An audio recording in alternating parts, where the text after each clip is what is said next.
All right. I think I should be live here. We'll go ahead and wait, make sure it pops up on the other side. But obviously, I think I put it in the title pretty clear. Damn, I just like blew my eardrums out because I had the audio on from my other from my own stream feeding back into me. That sucks. Anyway, as I was saying before I so rudely interrupted myself, we're going to talk about Kamala Harris and her VP pick. Tim Walz. Walz? Is it Walz? I thought it was like Waltz. Uh, I guess it's Walz. That's kind of a weird name.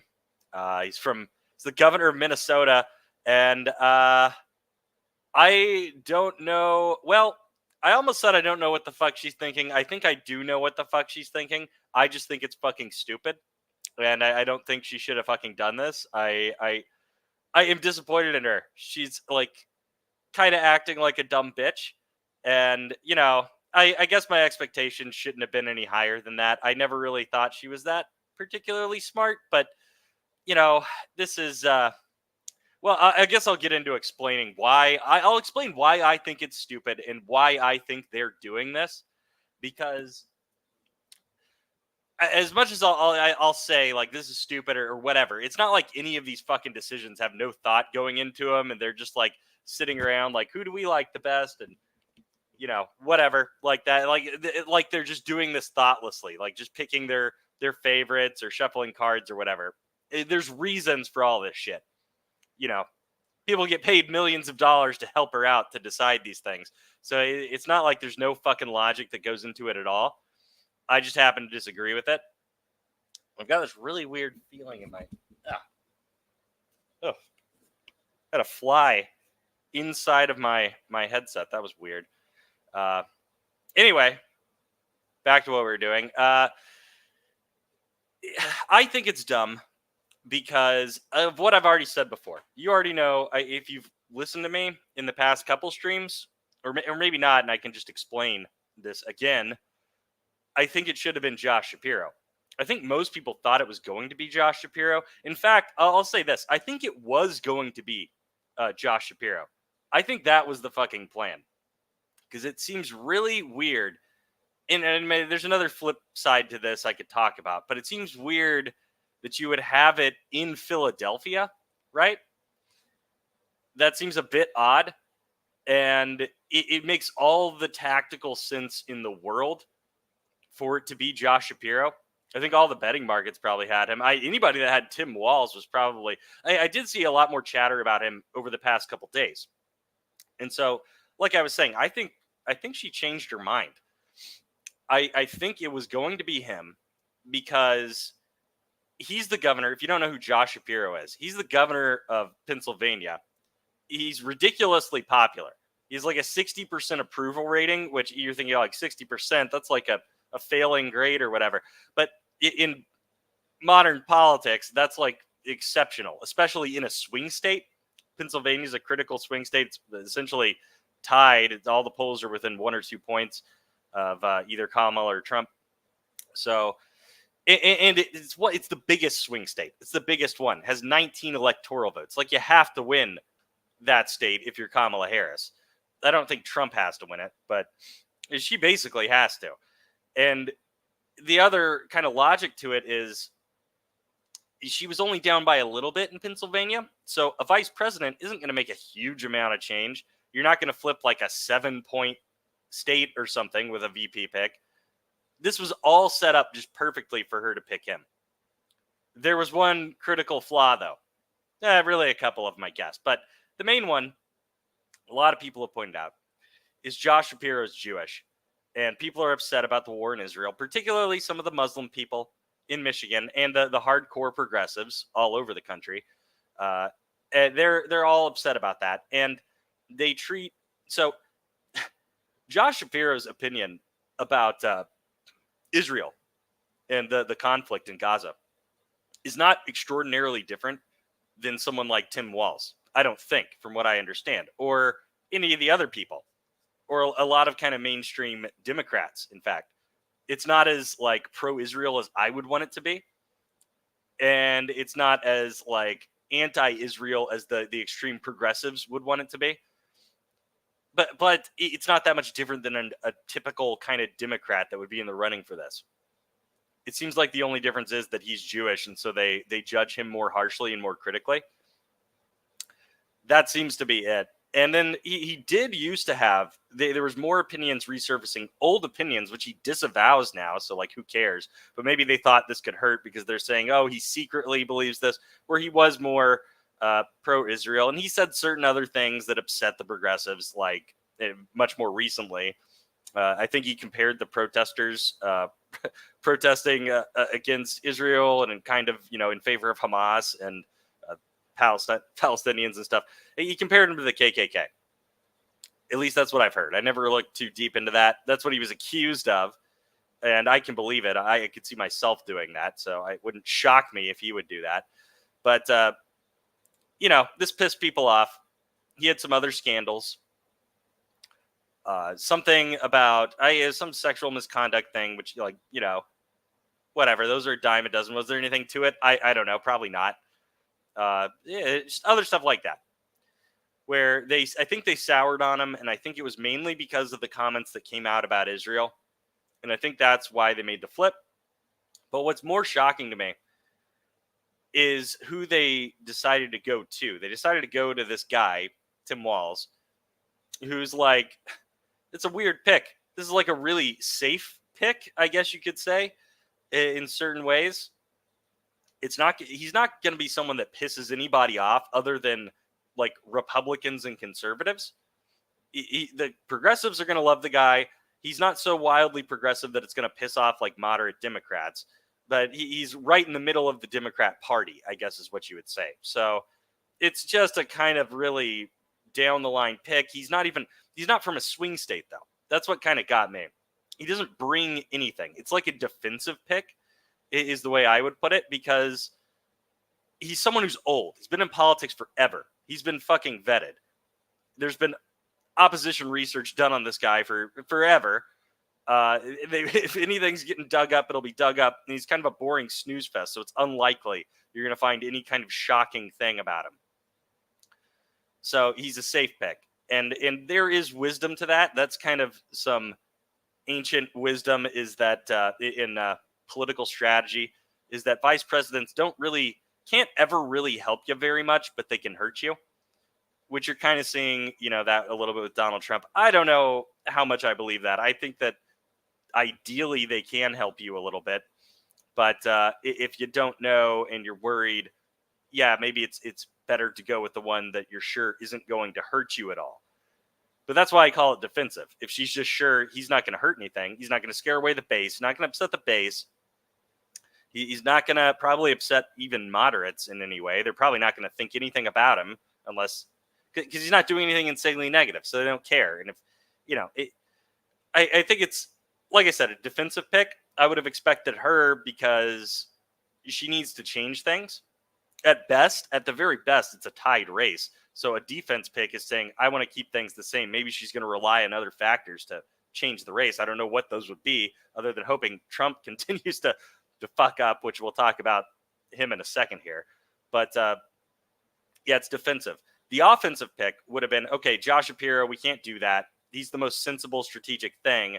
But maybe she and her team just have access to, I don't know, internal polling and things I don't fucking know. And so they weigh these options differently. And they're like, yeah, he really would scare away the progressives. I tend to think the progressives that would be scared away by Josh Shapiro aren't going to vote anyway, most of them, or they're not really going to be scared away by him. They're more scared of Trump winning. So they'll go ahead and vote anyway. And they're going to fall into one of those two camps. Either they were never going to vote for her, or they would vote for her regardless of who the VP was, because they don't like Trump. I don't know how much the VP will change that for them. Again, maybe they've got access to some information that I don't, data that I don't.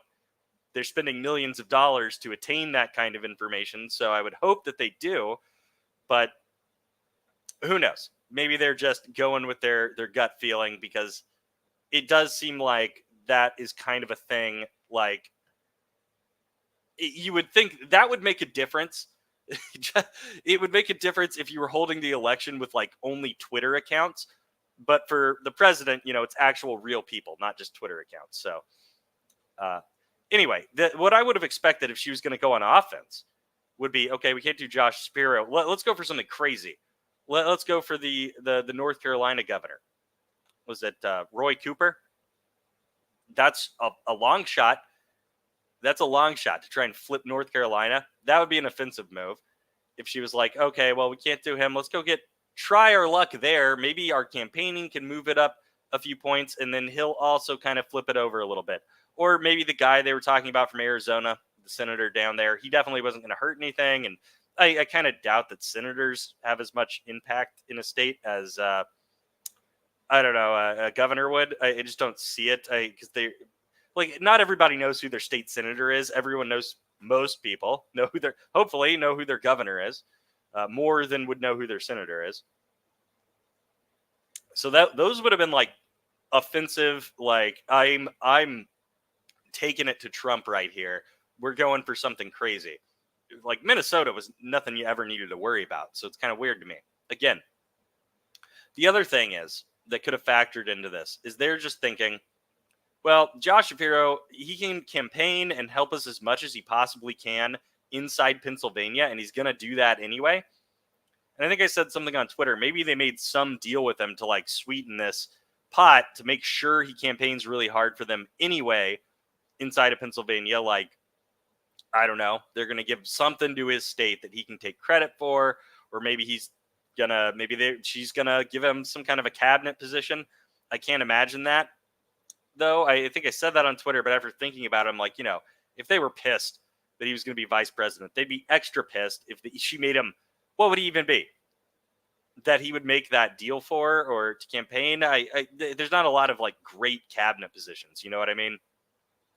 Like Secretary of State, Secretary of Defense. He doesn't have like.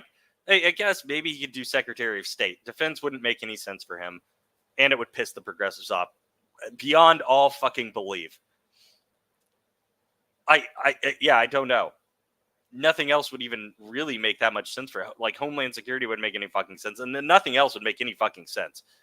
Unless he's going to take one of the shit jobs. He's going to take Pete Buttigieg's job, be Secretary of Transportation. I doubt it. Maybe their fans find something else for him.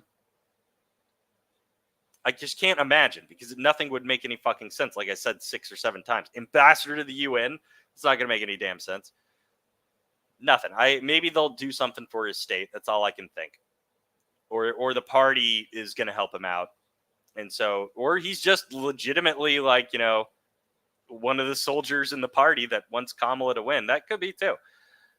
So that's the other thing I think factored into this is he's going to campaign really fucking hard any goddamn way.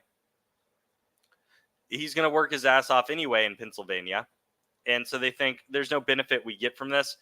And he could hurt us in these other states. He'll help us as much as he can there anyway.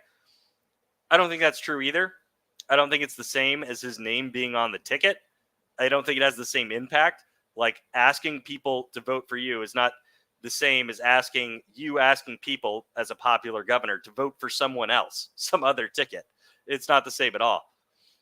So I don't think it'll have the same impact. It could still have an impact since he is well liked there. It's again, not the same. They're not going to see his name on all the campaign posters. They're not going to see his name on the ballot. I don't think it'll help that much. With the Walz guy, I guess some of the rationale there is that he's from Minnesota, so it's like a Rust Belt-ish state, and he can maybe help them with some of the people in Michigan and Wisconsin. He kind of sounds the same, has a kind of similar culture, I guess. I don't know. I think that's their reasoning. Maybe. He's kind of like the inverse of J.D. Vance. He's almost like the exact kind of like funhouse mirror evil twin version of J.D. Vance. Because he's older. Kamala needs to offset that, so she picks an older guy. Everything's the opposite of her, obviously. Older white guy. But also like J.D. Vance the same way. He's younger than Trump. And they're both sort of from that Rust Belt area. And they're both kind of defensive. I mean, J.D. Vance wasn't really even a defensive pick. That was more of a checkmate pick. I guess you would have called it.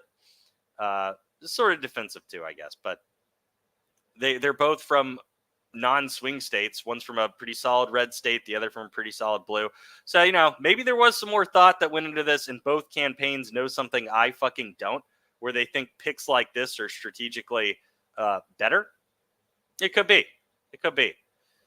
We'll have to wait and see, though. I still think it was dumb, especially if she loses Pennsylvania. If she wins Pennsylvania anyway, who knows? Maybe it didn't matter, and this was a better pick because it offset some of the negatives that she would have had with the progressives. But I don't know. And let's see what's going on here. Oh, hey, what's up, man? This VB pick is bad, but not as bad as Vance. But I have a feeling that Kamala has bottled it up by not picking Josh Shapiro. Has bottled it up by not. You think this loses it for her? I'm not sure what you mean by that. Yeah, I don't think he's as bad a pick as Vance. I think she could have. I think like if she had picked Josh Shapiro, she would have. I probably would have moved her up into like giving her the edge to winning, but I don't think so now. I still think Trump's got the edge. It's virtually a tie, so it's almost difficult to even talk about who has a better chance at this point.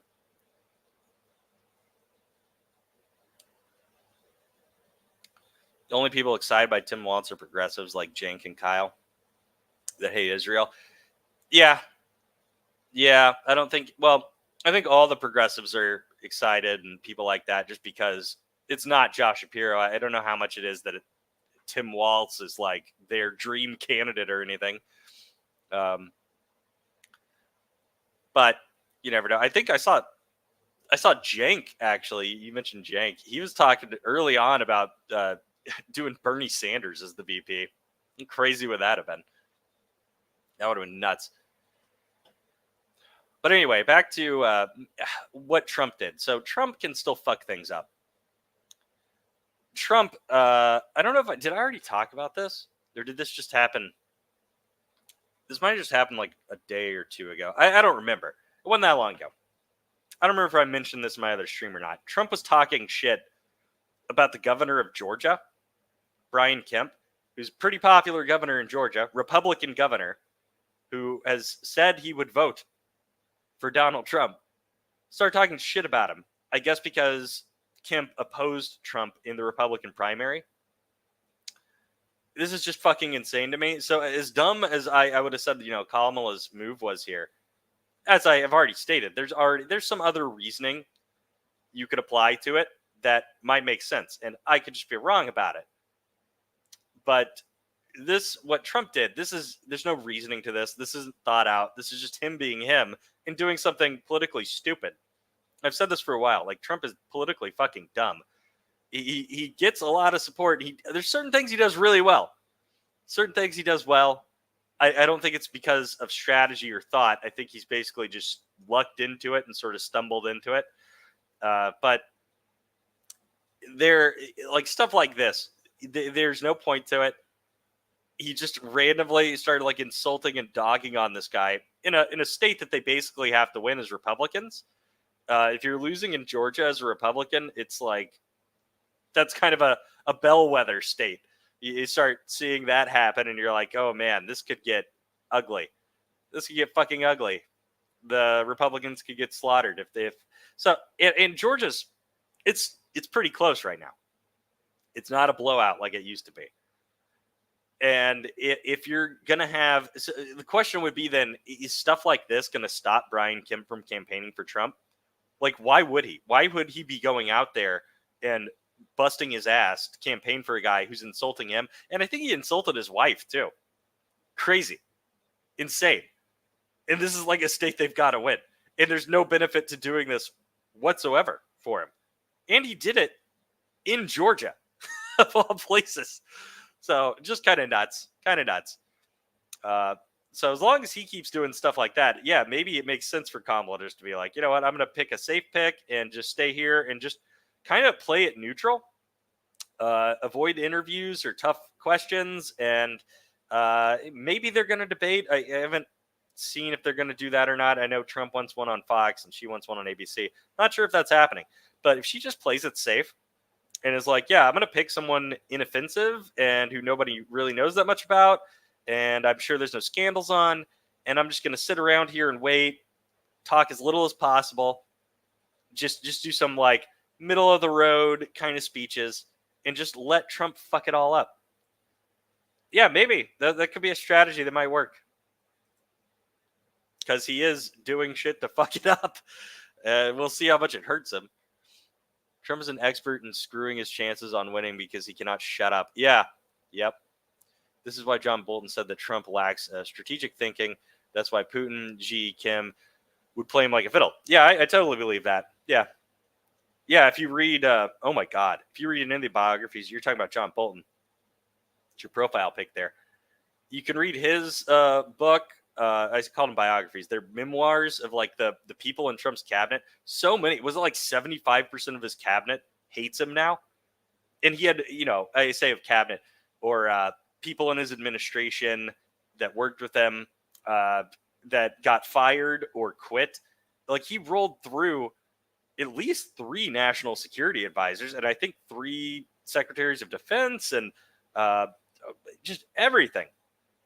And if you read their books, like Bolton's, The Room Where It Happened, I think, what was Bill Barr's called? Was it One Damn Thing After Another?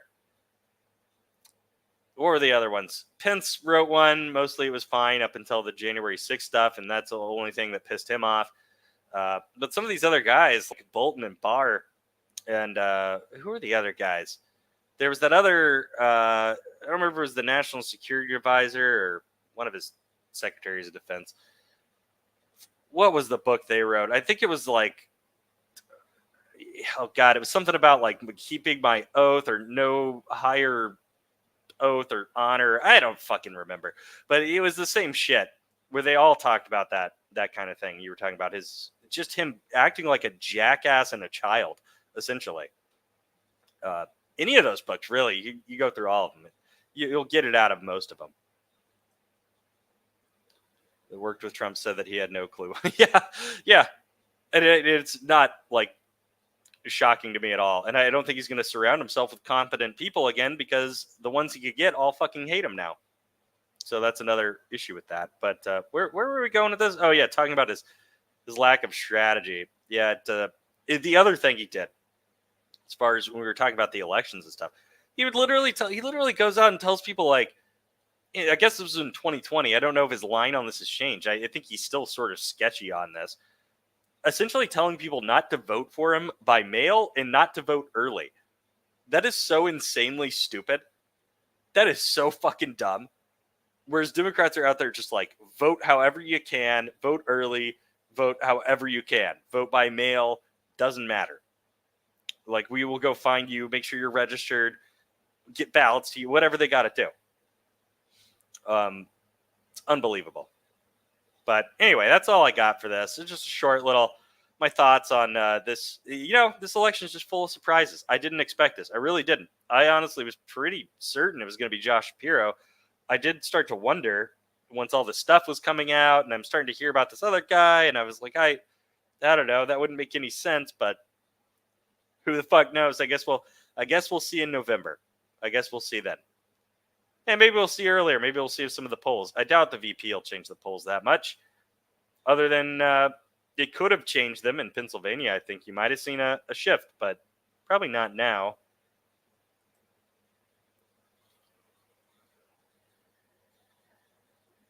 Flynn is the National Security Advisor. Laura Loomer is the press secretary. Pete Navarro, advisor on trade. Yeah. Carrie Lake could be Secretary of State. Who knows? Maybe Hulk Hogan will be ambassador to the UN. Who's the other one? I don't even know. But I feel like that's the direction it's going. That's kind of the clear, I think, sign. The sort of messaging he did by picking JD Vance sort of shows you what direction this is going in. Before he picked someone like, Mike Pence. Very like traditional kind of conservative type of guy, you would think, kind of dour, boring, religious, a serious conservative person, I guess you could say. not going to violate the Constitution because Trump's having a tantrum type of person. People like that. People that were good at their jobs. Now, I don't know. Now, I think it's all just going to be loyalists and diehard crazy people. We'll have to see.